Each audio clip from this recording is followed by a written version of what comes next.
And that's what we see happen to the righteous over and over and over again. What did they say about the Apostle Paul?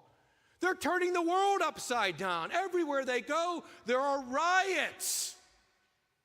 The exact same thing they say when conservatives or Christians try to speak on college campuses. Oh my gosh, there's protests and riots.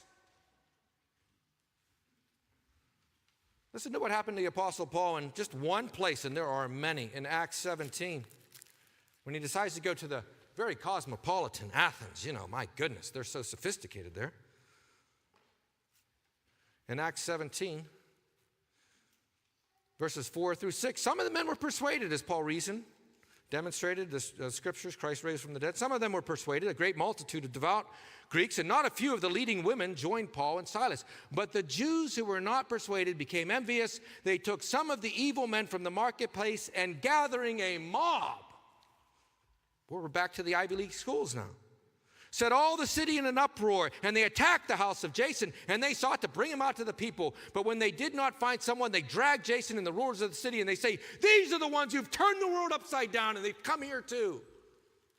Did Paul do that? Did Paul cause all that?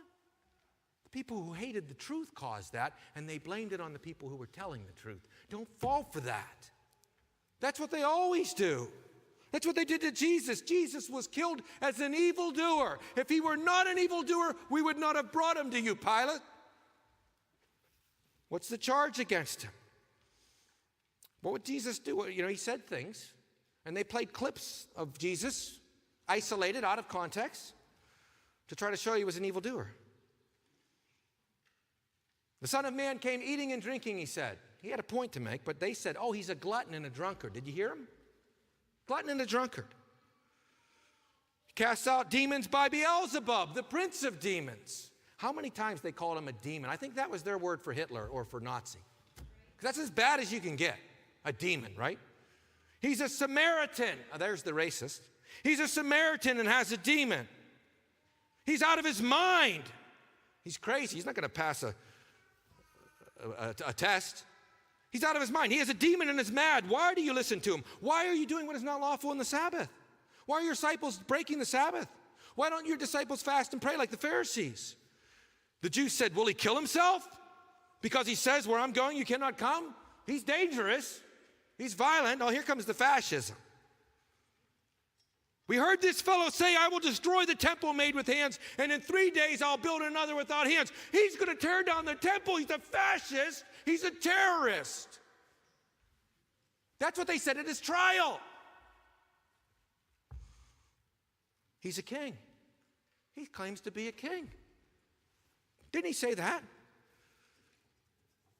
From then on, Pilate sought to release him, but the Jews cried out, if you let this man go, you're not Caesar's friend. Whoever makes himself a king is against Caesar. No kings, they said. We don't want any kings. That's why they killed him. He was seeking power.